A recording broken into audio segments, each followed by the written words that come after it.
The Pulse Radio Show is brought to you with the compliments of MedSafe Medical Supplies Limited.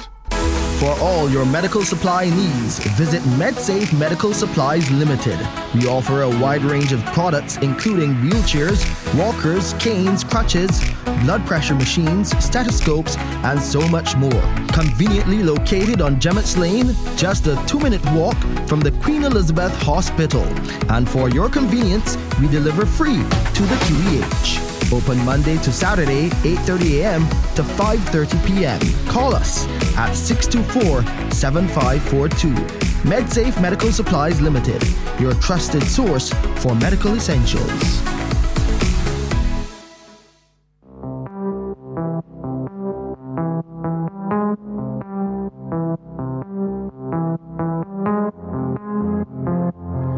Time for another edition of the Pulse Radio Show. I'm Shane Seeley, and we're here as usual to tell you all that's happening at the QEH, especially during the festive season. I'm not talking about Christmas just yet, I'm talking about crop over. It's a very busy time of year, a very festive time of year. Everyone is out and about enjoying themselves. You should see the photographs of the various fetes, the various events, but you're also going to hear the impact that is having on your Queen Elizabeth Hospital. Joining me for this week is a very, very familiar face, Dr. the Most Honorable Corey Forde.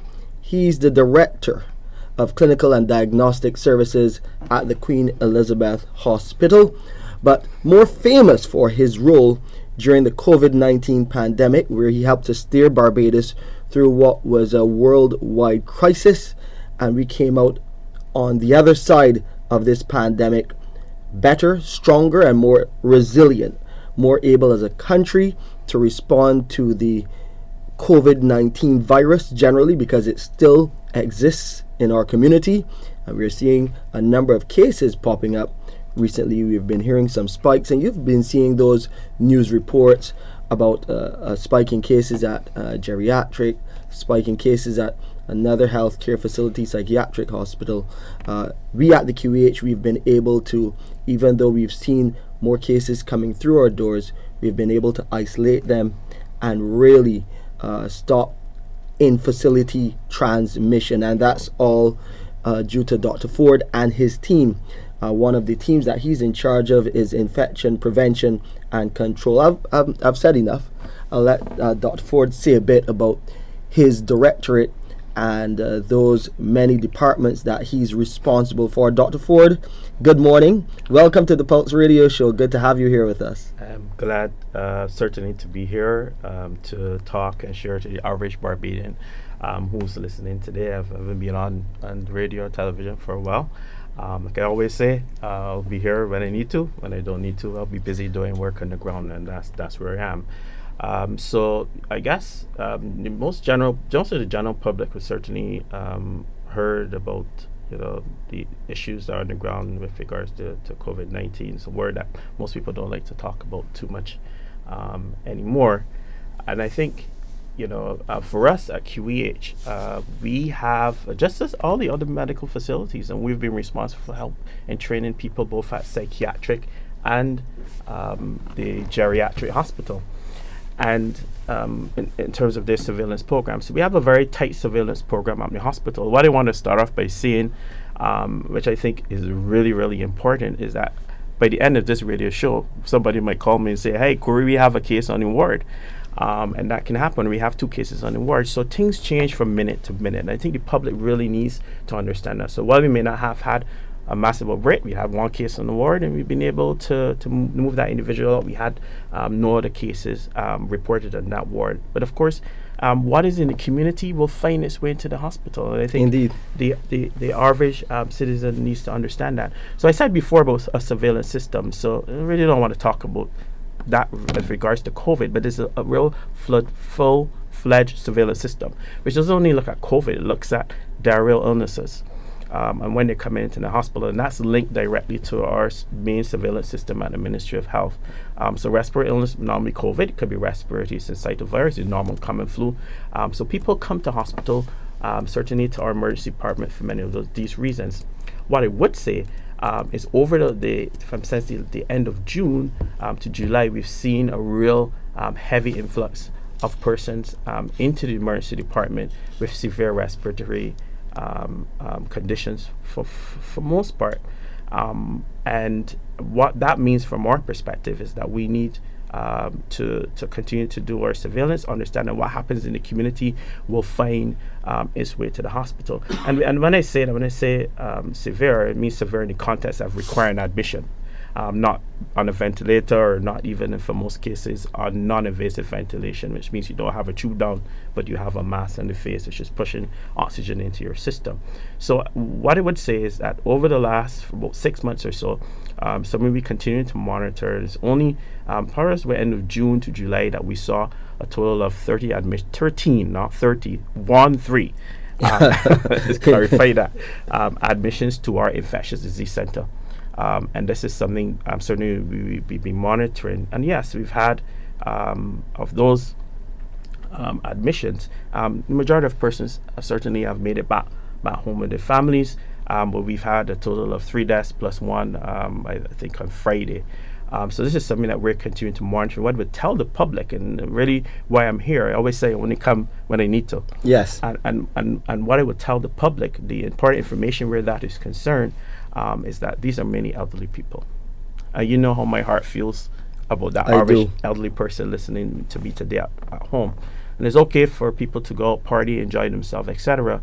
But if you are a home provider for an elderly individual, and I think it follows on quite brilliantly from the last program, then you really, really, really need to look after those individuals at home in the way that they should. It's something that's very close to my heart. And when I say that, what I mean is this. So it's okay, you want to go party, have fun, etc. But be very aware if you have respiratory symptoms, that these are the ones, out of those people who would have been admitted. I mean, the average age is probably 70, 80 years old. Yes. And they're all elderly people.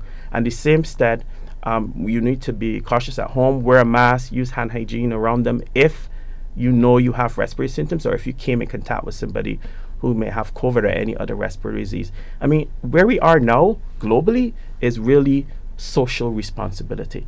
What we're asking the average Barbadian to be is to be responsible in what they do. We're not telling you to run around and do crazy things or talk about lockdowns. Those things are in the past. I think what we need to look towards at this point is how we certainly can maneuver within our own home settings and be responsible and protect those individuals. In the same stat, I said that, but you need to know, if your elderly mother or grandfather or auntie, I have a lot of aunties in the community, got ill, you need to know what to do. What I mean by get ill, I don't just mean have a fever. You need to seek medical advice. That medical advice does not have to be the emergency department. We got 9 polyclinics, right? And we also have a number that we will give the public. We always do the patient advice and liaison service, our help desk, 536-4800. Yeah, certainly if there's any uncertainty with regards to that, that can happen. But I just want to take this, Shane, if you allow me to take it a bit further, because we talk about crop over, everybody's stuck on COVID because it's increased. But gastrointestinal illness is a big one. I know the Ministry of Health follows this quite closely. And the average Barbadian, everybody's trying to make money. It's tough out there in the real world. And people are trying to make money, but they need to do things properly, right? Make sure they have the right certification to be doing what they're doing, and to ensure, of course, they have the appropriate hand hygiene mechanisms, bathroom facilities, etc.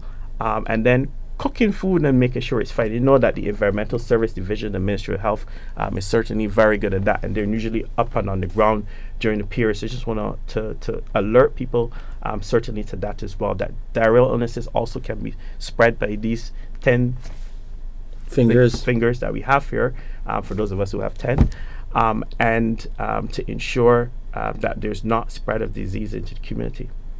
But of course, I just want to land this one because people don't think too much. One of the things that people do during crop over, very much so, is they drink, right? And what people don't think about too much, you drink and drive, you get in an accident and you break your hand or you break your leg, or God forbid, you hurt somebody else. And people just think, okay, you're going to the hospital, QEH is there to provide that service. They're advised not to do it, but they still do it. But when you do that, those are almost like dirty injuries, right? So you're entering the hospital with a potential of an extended stay now, because on top of the broken bones or the instrumentation or stuff that needs to be done, now you're in a position where, the wound is infected from the environment that's coming out. So that means a longer hospital stay, longer cost, and, we like to turn over our beds at a reasonable rate. So you need to think about that as well. That also comes at a cost. As well. So something I just want people to think about. So your hustle and bustle and you're rushing around, certainly that's something you need to think about. And the last one is you're going to throw this one in, it always come unique. So as infectious disease guy, what season is this for me? This is rainy season, right? Yeah. Right? So nobody thinking about that. Mm-hmm. But a rainy season in terms of leptospirosis, in terms of dengue fever, we had a bout of that before. Some countries are still raveling with that. And what happens during crop over? People drink and they throw things all over the place, bottles, cups, you name it, instead of putting them in the correct areas where they're supposed to be placed. So what happens with that is they can cause blockages and nice storage points for mosquito breeding. So these are things the average person sometimes don't think about while you're in your revelry. But I want to bring all of those things to your notice. I'm not here to tell you don't have fun, enjoy life, but still do it with an element of caution and look out for the average person. It's all about personal responsibility. Personal responsibility. And I heard echoes of this in other programs, in the program just before this, with the team there, asking people to remember that you have elderly people around you. They're a part of our community, and if they're your family, you should be more cognizant when you go outside. Do what you need to do, but make sure when you come back into them, you also have to do what you need to do. Wash your hands, put those clothes that you were wearing one side, and try as best as possible to enhance your own surveillance at home, so that you can respond to those elderly that are living with you or in your community. We're going to come to the phone lines now, but I just want to give you the numbers to call because we do have calls waiting. 434-1007 or 434-1070 are the numbers to call. You can also WhatsApp us at that first number, 434-1007. We also have to give you some other numbers for some directorates, for some departments which Dr. Forde is directly responsible for at the hospital. But let's go now to the phone lines. I know that people couldn't wait to hear and speak to you, Dr. Forde. Good morning. Welcome to the Pulse Radio Show. What's your question or comment? Yeah, good morning, Shane. I'm going to address with Dr. Forde different, though. I'm going to say I could afford for Corey to tell me the story. This is the point here. There's I don't know if it's a rumor or it's the truth. Right? Well, we're going to try to let you know now. The vaccine is giving a side effect and it's killing some people. So I want to know from Dr. Forde if that is true. Okay, so I guess that's a very topical one. What I would say is, again, and go back to use the answer in terms of answers is saying, look, personal responsibility, and understanding the concepts when it comes to vaccines in total. In general, any vaccine that you'd have taken even as a child. I mean, I'd like to ask the caller if you were ever vaccinated in your childhood, right? And I'm sure the answer is true. And the reason, I know, right? I know. Yeah. And one of the important things to remember is the reason why we never had things, or we don't have, we don't look like the rest of some parts of the world, things like measles, polio, and mumps and rubella rampant in Barbados. And there was an outbreak of measles across the globe recently, right? And the reason we don't have those things is because we started to be vaccinated. I always tell people the vaccine doesn't stop you from getting any infection. What it does is it stops the bad manifestations of the disease. The virus doesn't come up to you and say, hey, you've been vaccinated, and turn back and go the other direction. Right, sir? So to further clarify what I'm saying, any vaccine that you take can have complications, and we knew that from the beginning. I think if you remember me, John, I'm very transparent. I don't mix matters. I'll tell you as it is. I'm not wouldn't hide anything. And vaccines in general are safe For most part, all vaccines are generally safe for most part, but they all will come with complications. If you go to the pharmacy and you buy paracetamol, it will tell you it got its own complications. If you buy aspirin at the pharmacy and you know you're allergic to aspirin, you might very well come down with an allergic reaction to aspirin, which can be problematic. So I mean, that's really the tone of my answer here. And I think we have to look globally to see how we use vaccines in the future and how we educate people. I was at a major gathering or conference overseas at WHO recently, and one of my comments was, I think we did a very poor job, and I'm a very honest man, a very poor job in terms of educating. This is globally, I mean, not Barbados per se.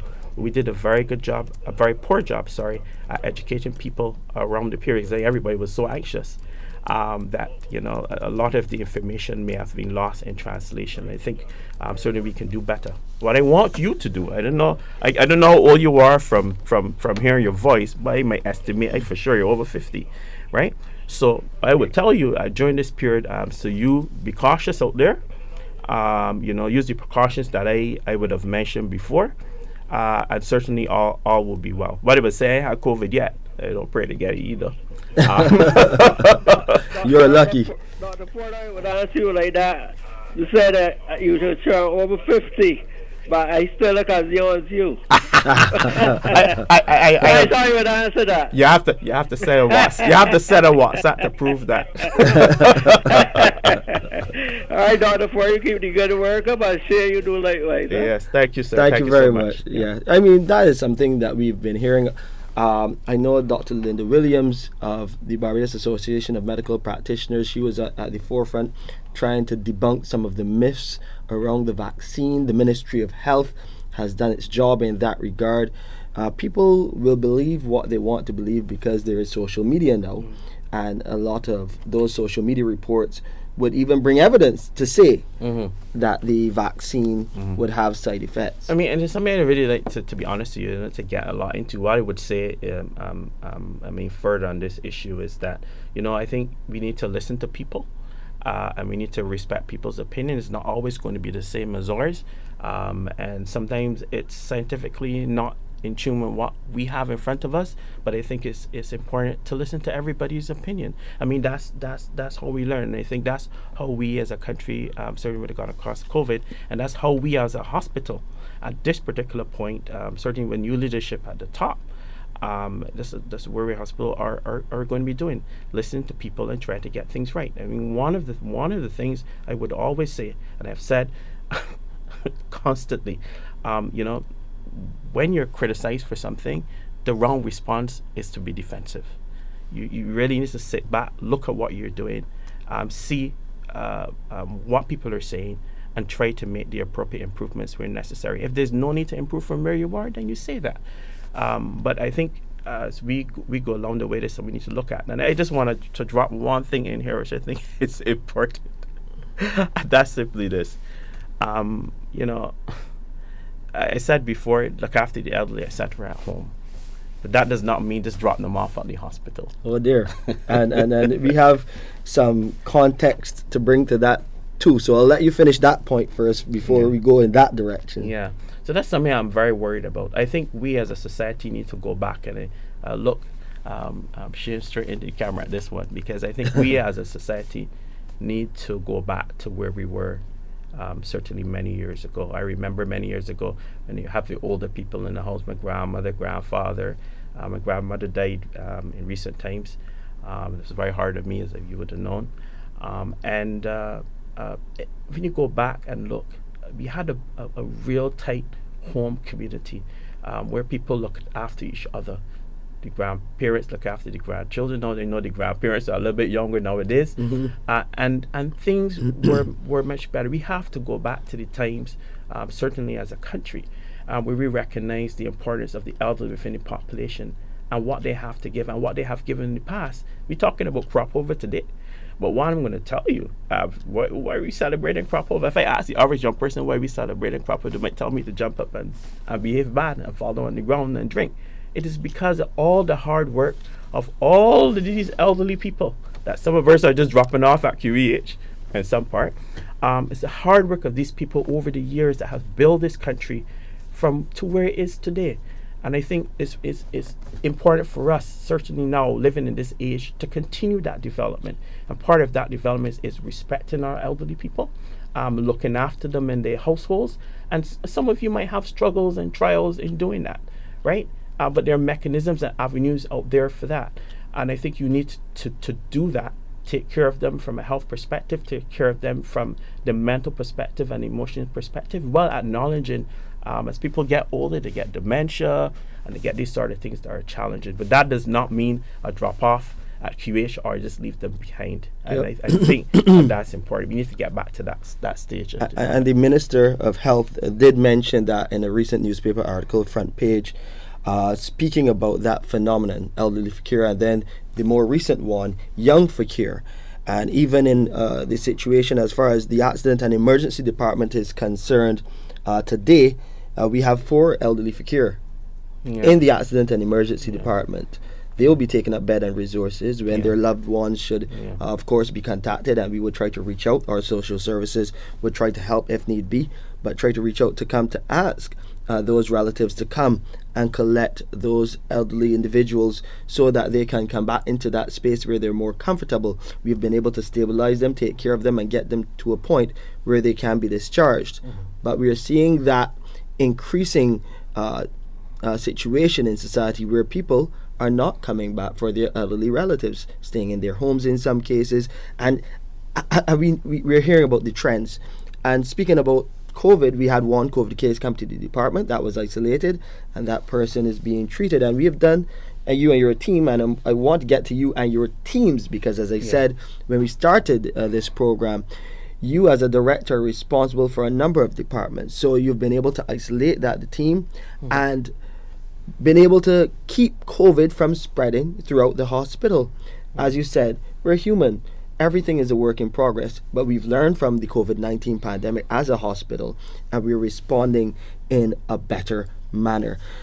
Dr. Forde, I want you to speak about those departments now that you are responsible for, because it's not only infection, HIPC, hospital infection prevention and control. Your scope, your cover is very, very much wider than that. Yeah, recall I'm only a year and about 4 months, if that month, 4 months, 5 months in. But yeah, so I'm responsible not only for infectious disease and infection prevention control, which is the real backbone of the hospital in terms of getting people out. I would say if you had a favorite child, it probably would be that. It can always be that. That's why I was born into infectious diseases. So apart from that, the radiology department, bunch of hard grouping people, sometimes not very well recognized. I want to shout out to all Ms. Suku and Dr. Jolly. It's a growing department, and I think over the last year and a half, I just want to thank the board of the hospital.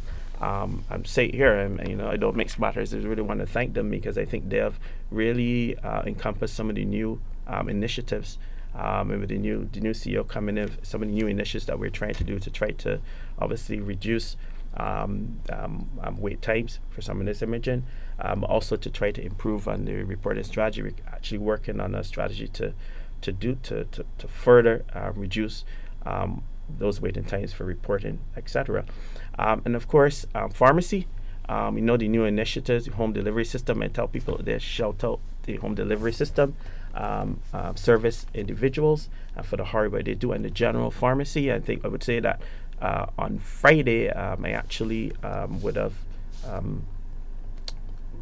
in conjunction with HR and our recognition retention process, to really celebrate the work of the pharmacies, particularly those who work at the window and the inpatient services, and for the hard work that they've done through Barrel, prior to Barrel, with the difficulties that they face from day to day, people waiting outside, and again, some of the department's quality, new thing, and patient relations department, which was really born out of COVID and what we did at Harson's Point, as well as a rehabilitation, and this is a very important department within the hospital. Again, sometimes under-recognized, but the impact that they have. There's a lot of talk about non-communicable diseases and the complications associated with some of those, whether it be with strokes, etc., inability to swallow in some cases.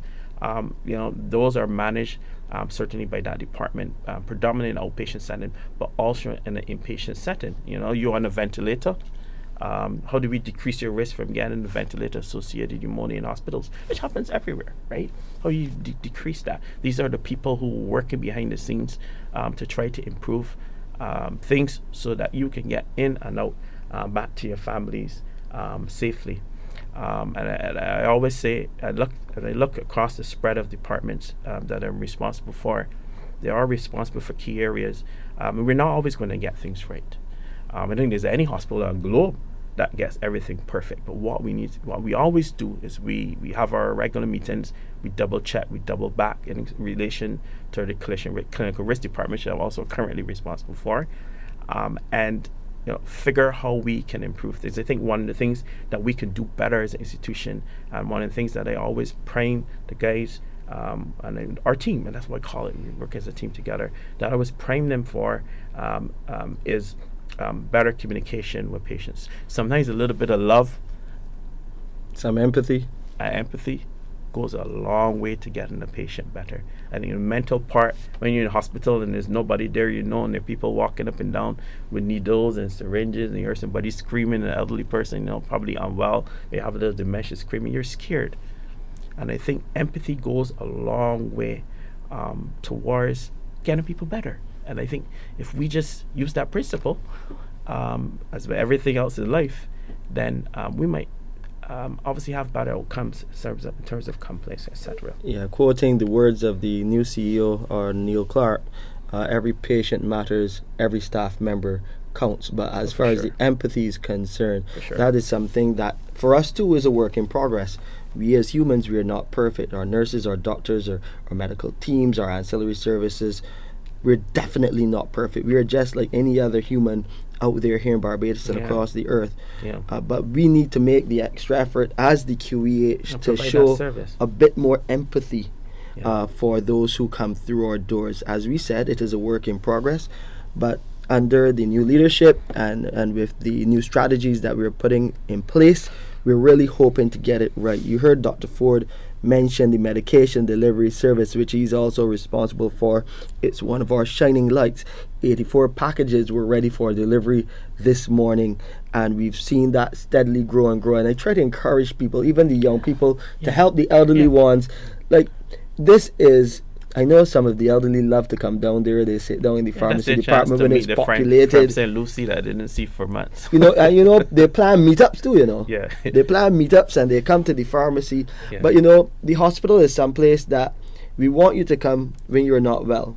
And you come there when you need to come there. Mm-hmm. So we've been trying to decongest that pharmacy area, make it a bit more comfortable as we install some, get ready to install some television sets and put some network programming there so that you can be comfortable and sit and watch that while you wait for your number to be called. But there's a more efficient option with the medication delivery service where you could pay about $10 to get your medication delivered directly to you. So that number less to than call, the bus fare. Less than the bus fare, especially if you're coming from parts of St. Lucie. So you can call 536-4804 between 9 a.m. and 3 p.m. Yes, to place your order, but you can call and ask a question about how you can be a part of the medication delivery service. You can go to our website and do that. You know what it is, www.qehconnect.com, and you can find out how you can really get access to what is a more efficient and an easy way for you to sit down in your chair at home and have that medication delivered directly to your door. On time. Sometimes, I remember we don't get it perfect all the time, and then you can call and make your concern heard, and you know that number to call as well. But I mean, we definitely Clinical risk, your department.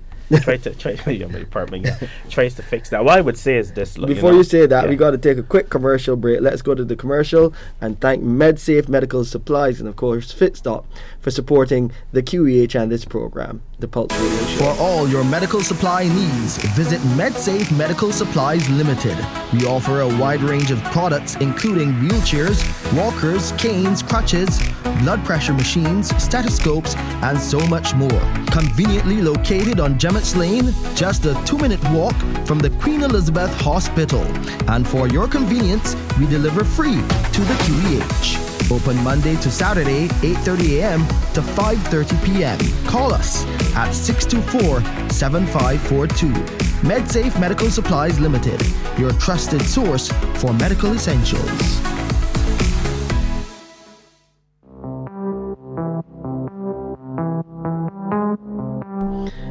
You're listening to the Pulse Radio Show here on CBC Radio, Q100.7 FM. Shane Seeley, Communication Specialist for the QEH, sitting in with Dr. the Most Honorable Corey Forde, Director of Clinical and Diagnostic Services at the Queen Elizabeth Hospital. You're getting your opportunity to hear from one of our COVID champions. You can call us at 434-1007 or 434-1070. Remember, there is also the option of WhatsApping us at 434-1007. And when we took the break, we were talking about the good things that are happening at the QEH as far as the medication delivery service is concerned. As I said, we had 84 packages ready for delivery, and we've been trending upwards. Some days we see close to 100 packages ready for delivery.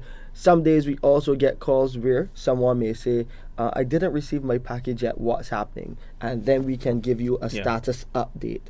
Sometimes you call and it rings off and you don't get through. You can leave a message and we always call back. We always try to reach back out to our patients, our customers, to let them know what is happening with their medication. Yeah, I think the staff is very good at that and trying to address, and it's one of the key metrics for that department, not in terms of only delivering medication, so the average Barbadian would have, but also following up on issues that may come up. I think for any pharmacy, they're going to have those type of issues, but it's really how you handle it. So there's a follow-up process for that, and almost a knock-off, so you ensure that for every complaint that comes in, which are few, on a daily basis, very, very few, sometimes none.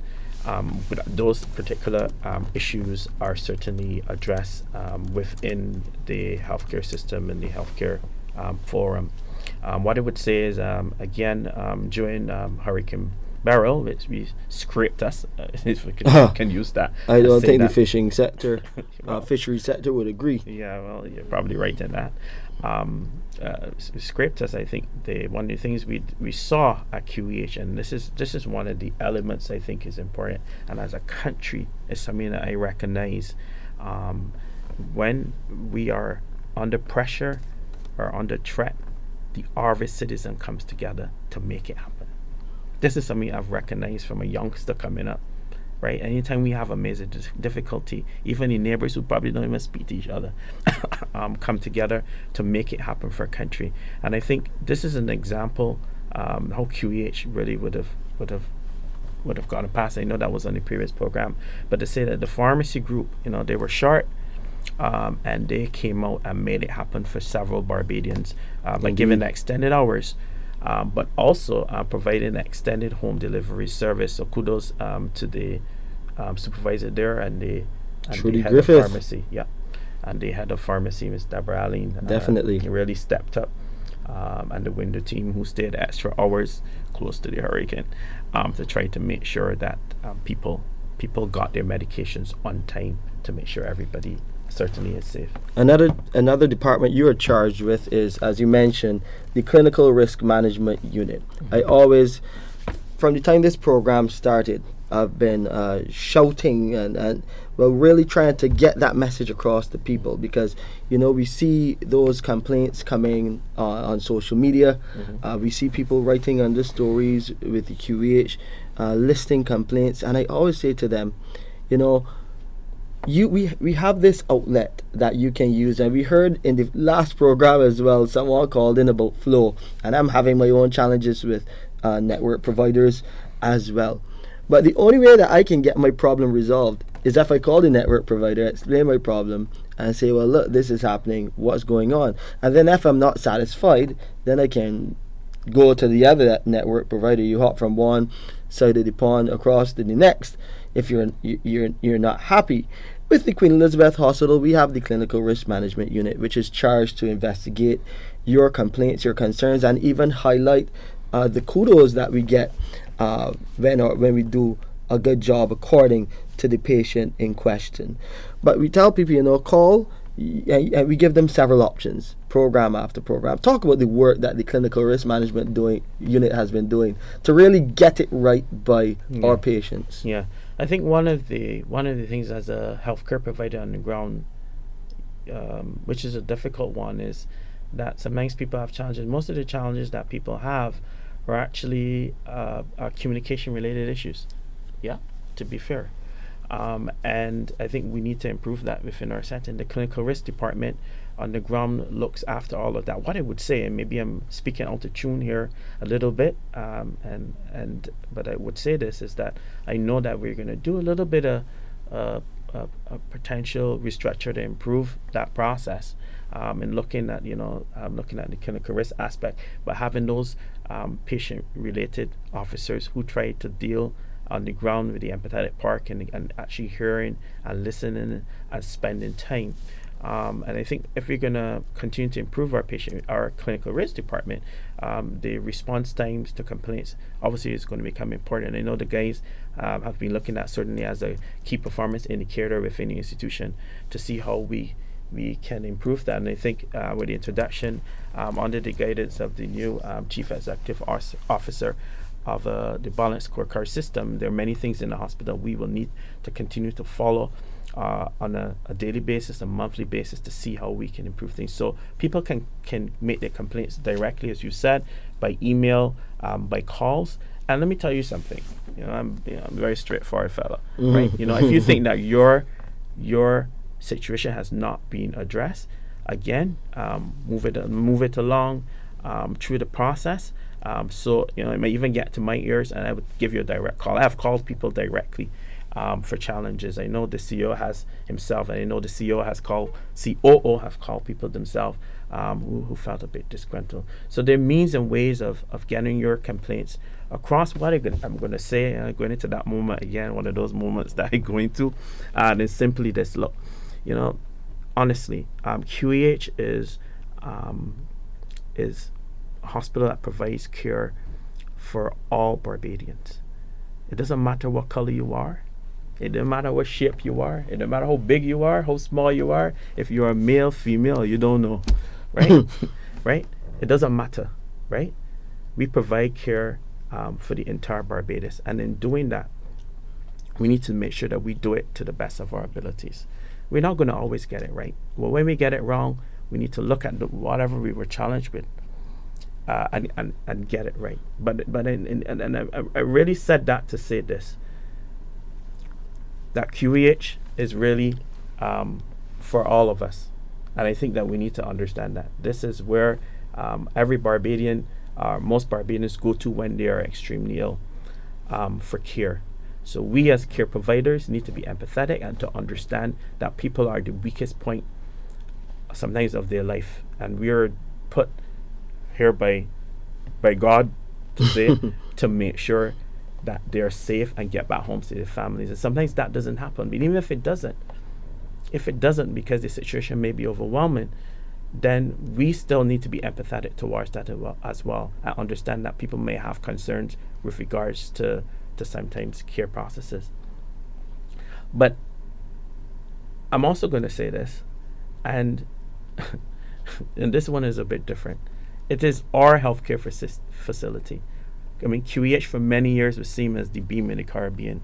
And we need to get back to the beam in the Caribbean where every country wants to come here. People want to come here to get care from. And we can get there. But we have to work together as a people. I mean, people spend a lot of time pulling people down and pulling things down. But I think what we need to do as a people is to build our system upwards. And that is the responsibility of every single Barbadian, from the toddler to the 90-year-old who's roaming around. We say we celebrating crop over, right? And with crop, we are here as we are today, in a nice, beautiful setting at CBC. We're here as we are today because they have built this for us. Yeah, practically.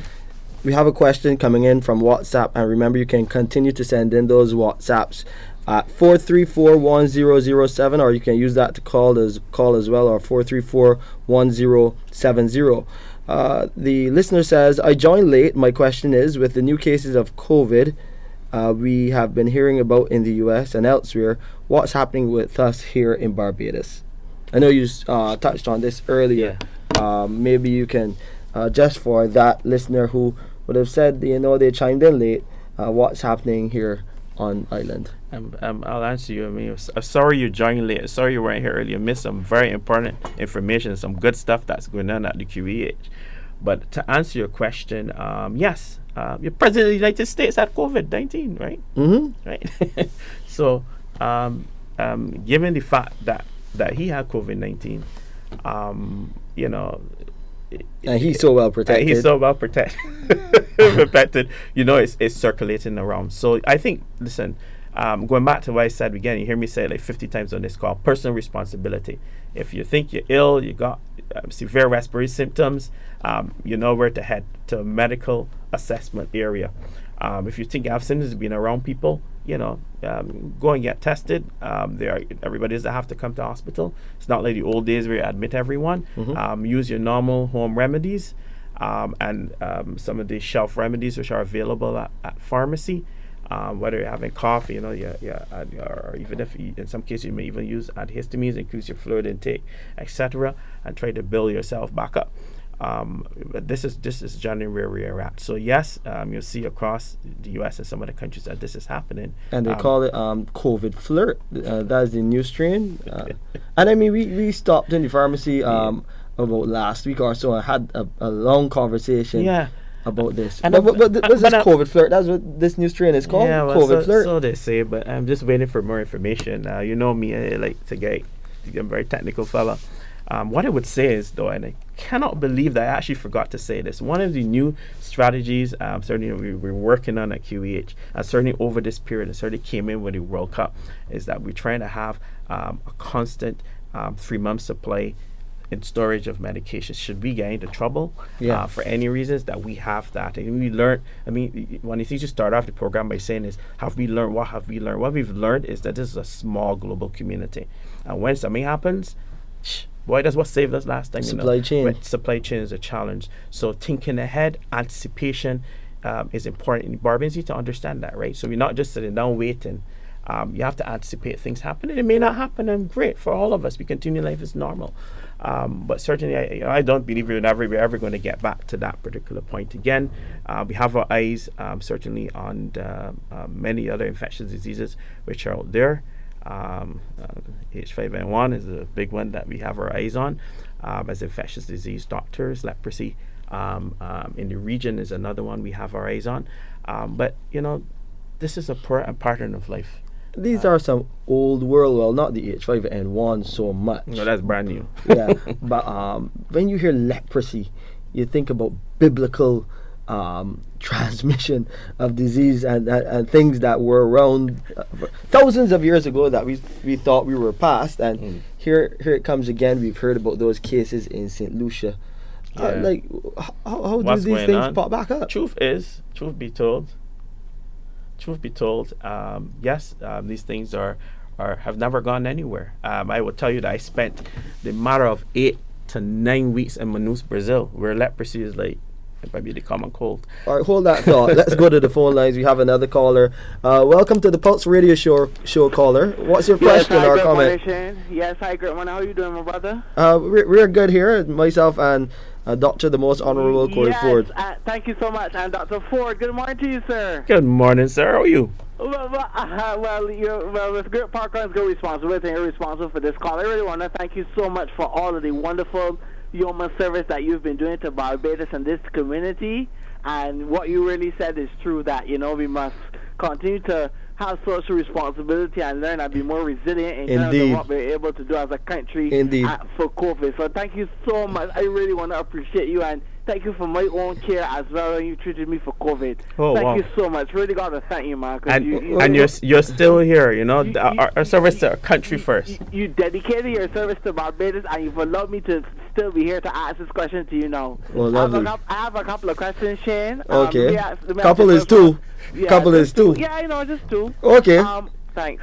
Now, Dr. Forde, we would have had a season of crop over come where we for the first time in Barbados we have the aspect of the marijuana and the medicinal use of cannabis, and of course that would directly relate to COVID because it's also dealing with the respiratory area. Now, in terms of the alcohol, the side effects of crop over, dealing with that symptom, the side effects of crop over, the alcohol and the marijuana and so on. What resilience? What have you learned about people being more socially responsible to themselves in terms of not being so careless, and in terms of having good hand and face hygiene in terms of the crop over festival, especially on that crop over day? Right. So, well, my answer to that is I'm going to start with where you finished, and it's really this.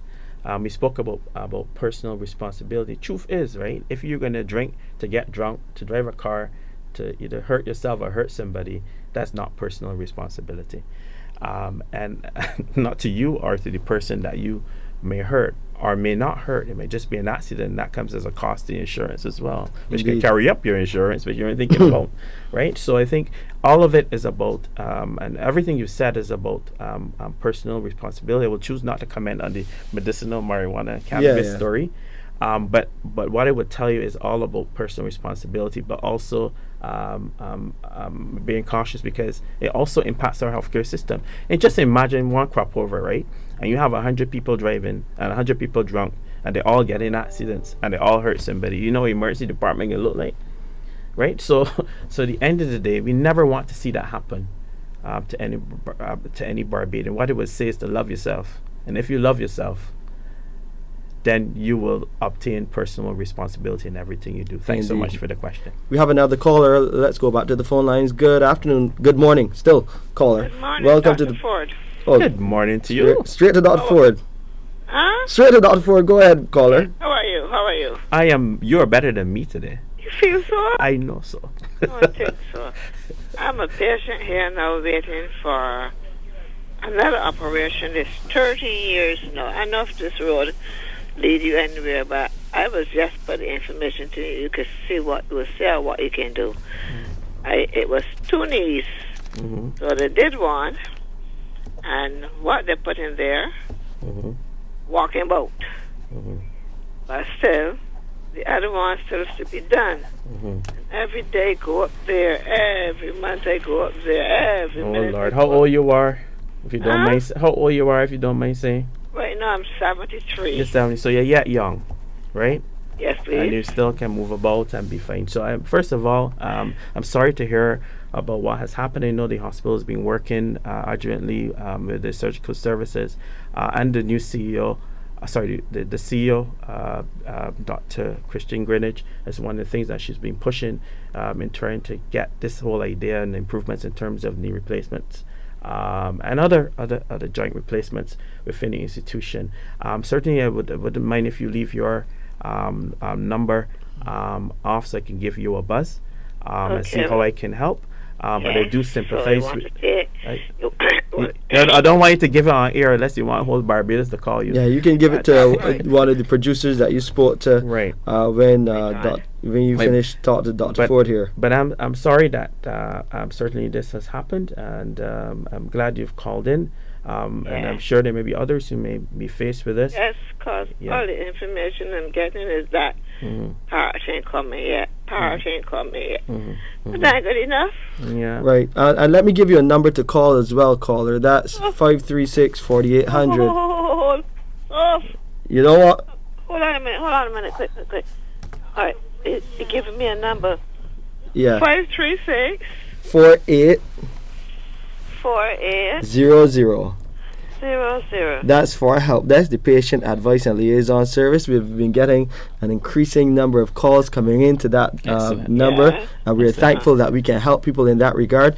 As far as those appointments go too, you can call if you are unsure about your appointment where it is, and they can situate that for you and get that information to you while you're on the phone line. So you call that number. Dr. Forde, I still leave your number with the producers here, but you call that number and they will be able to help. 536-4800. 536 48 00. Yeah. My number now to you. You send that to the producer. You give it out to the producer. They will take that from you. Okay, there. So stay on the line. Yes, please. Thank you for calling.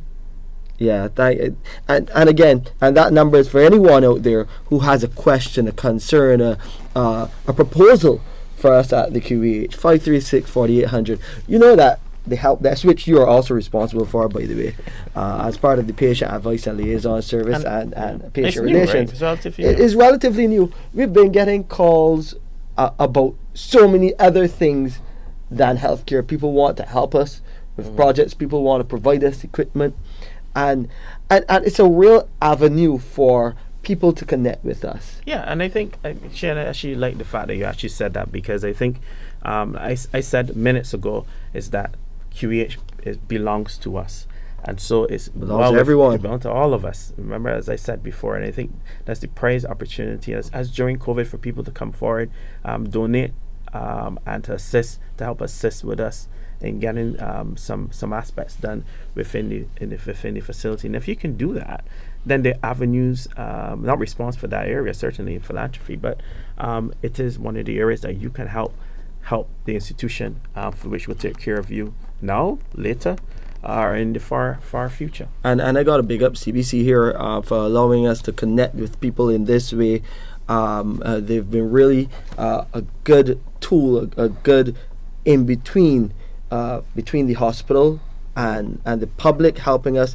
There are some people that felt like the doctors were on one side and the public was on the next, and it's hard to hear from people like yourself, Dr. Don Scantlebury, who, while I was going through a whole forum last Wednesday, when we had our other crop over talk, which was crop over culture and cardiac disease, right at the end of it, I couldn't remember Dr. Scatterbury's name. It just slipped my mind. You'd have those brain fogs. But she's been a real resource for us as well, and she was here on the radio show as well. I just want to tell people it's all about connecting with you. So, for instance, if you want to hear more about cardiac disease and how it's impacting the nation and how you can get the information, you can go to our website. It's right there, and you can get one of the grandchildren to help you connect. If you're unsure, www.qehconnect.com, and it's right there on our landing page where you got the public health talk, a recap of crop over culture and cardiac diseases, linkages and solutions. We had a number of solutions from one of your friends, Dr. Connell, Dr. Kevin Connell, who is also on that panel. And even this program, when it finishes, we'll have that there available for you on the website, so you can go and take another listen, so you can hear Dr. Forde and the wealth of information. We have another caller to the Pulse Radio Show. Welcome, caller. What's your question or comment? Good morning. I think it's almost afternoon to you, Shane, and Dr. Forde. Good afternoon. Great job he would have done, still keep doing. Is there any leprosy cases in Barbados that you know of? Well, I speak for the hospital, so I know there was one sometime back, but I don't know of any new cases. Remember, leprosy has a long incubation period, so it's something you have to incubation, meaning the less the time between we get infected and manifest. So we don't have a problem much as some of the other islands may have had a few cases where we would have been linked to, and made a big meeting on that recently in Guatemala. Internal spread in the country, but you know what? As a country, we have a great surveillance system. that pick things up, and that's why Right. you're there. And you have to keep education as well, physicians and medics and nurses on the ground, so when they see strange things, that they know when to refer, when to ask the questions, when to think about things. I think when you're able to think about it, you can find it. If you don't know it's a possibility, then you're not going to think about getting people tested. Okay, good. How contagious is it though? No, you have to be in contact. It's spread by droplets for most part, because people think you see something that looks funny, that if you Yes. touch it to get it. Oh no, this one. No. Right. No. So you have to. So it's Similar spread. sometimes in a like chicken pox or stuff like that. You use a good example, man. Yes. You're in the medical profession. Yes. Sounds that way. Right. Yes. Because the reason I say that is because it's another classical example of something you think you have to touch it to get it. Right. And it's spread certainly that case by droplets slash by touch as well. But Right. in this case, generally by droplets. Okay. And you have to be really. It's not like you just. You're kind of really close to the. Yeah, and for a long Yeah. time. So Oh, I okay. expanded exposure. You Right. know what I mean? You hear about these biblical things that get frightened. Don't get frightened. No. These- I just want to know because I the- think that you probably need to hear. Agreed, also. and I love the fact that you're calling about that. Right. What I'm gonna tell you is that where what this process is about as well. QEH, one of the things we try to do as well is try to educate people. And I love the fact that you called in on this. I mentioned it before. Right, It means right. you're interested.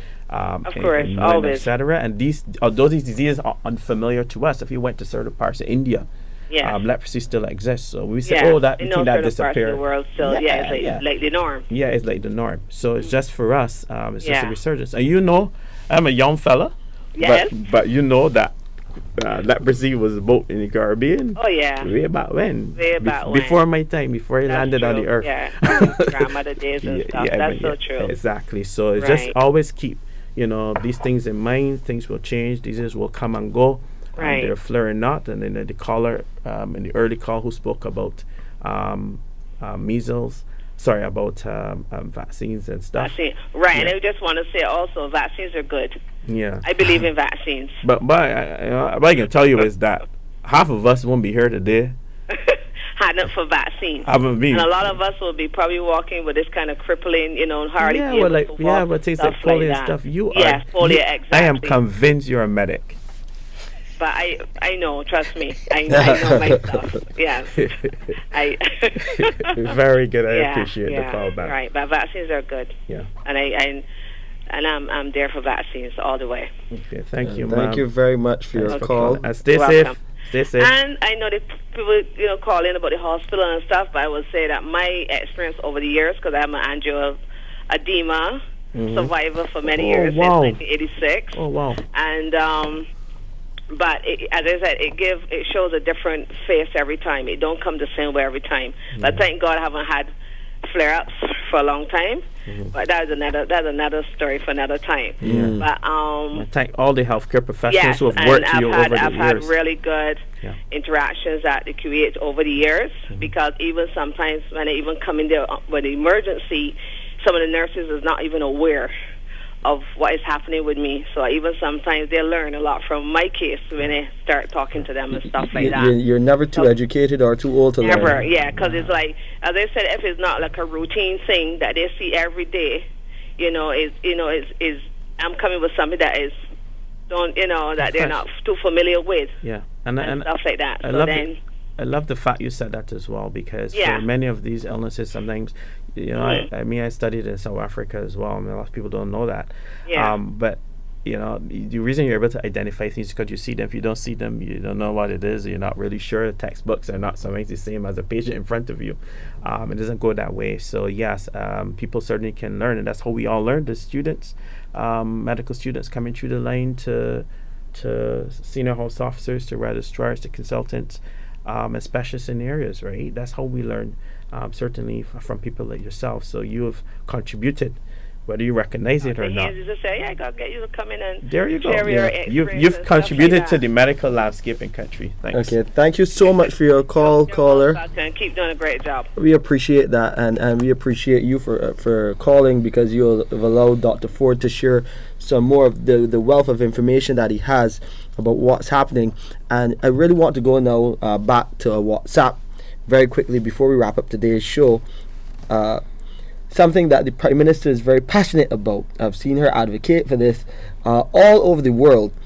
So the question coming in from WhatsApp: what steps are the hospital taking to combat antimicrobial resistance? Oh wow, you went for a big topic at the end. I should have started off with that, but kudos to the government of Barbados. Not a political statement, but a true statement in terms of looking into this. This is run directly out of the Prime Minister's office. And you can handle this in a minute, though? Manage it. I can try how we can manage antimicrobial resistance. I can tell you what QEH does. We have a infection control department. We have an antimicrobial stewardship team which looks into how we use antibiotics, when we use them, the length of time we use them, and try to get people in and out of hospital safe. And recently we dropped on the ground an antimicrobial stewardship pharmacist to look at now some of the toxic or toxic complications and allergic or otherwise complications that can happen with people on antibiotics. So we are doing a lot in country, and Barbados is expected, I think in September, at the United Nations to floor a motion with regards to antimicrobial resistance. That is going to be big. Listen, we at the hospital are doing a lot, but we as a country are doing a lot in healthcare. Of course, led by the Prime Minister, the Minister of Health, and the Ministry of Health as a wider resource. For sure. We are doing a lot, definitely at the Queen Elizabeth Hospital. It's a special, the Minister of Health has a special love for this area, as well as both the Permanent Secretary and the Chief Medical Officer. So I think we will do well, certainly in this area. So salute during this crop over week and going into next week to all of the medical officials at the QEH and across the healthcare sector. And thank you for listening to another edition of the Pulse Radio Show. You've been hearing from Dr. the Most Honorable Corey Forde. I'm Shane Seeley. Next week after crop over, because next Monday is actually the big jump up there, so I don't think we'll be here. But we'll be back the following week. And remember, you can join and get a listen back to everything happening with the Pulse Radio Show. Just go to our website, www.qehconnect.com. For more, you'll see all of the radio shows listed there, and the most recent public health talk on cardiac disease. I'm Shane Seeley. Thank you for listening to another edition of the Pulse Radio Show. We will see you in 2 weeks' time. Yep. Bye-bye. Bye.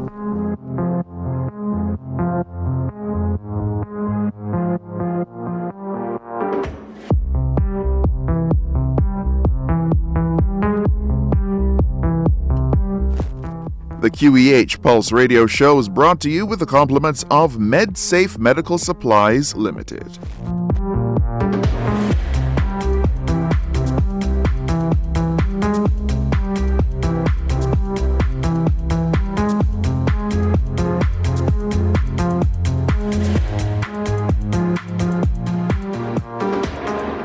For all your medical supply needs, visit MedSafe Medical Supplies Limited. We offer a wide range of products including wheelchairs, walkers, canes, crutches, blood pressure machines, stethoscopes, and so much more. Conveniently located on Jemmets Lane, just a 2-minute walk from the Queen Elizabeth Hospital. And for your convenience, we deliver free to the QEH. Open Monday to Saturday, 8:30 a.m. to 5:30 p.m. Call us at 624-7542. MedSafe Medical Supplies Limited, your trusted source for medical essentials.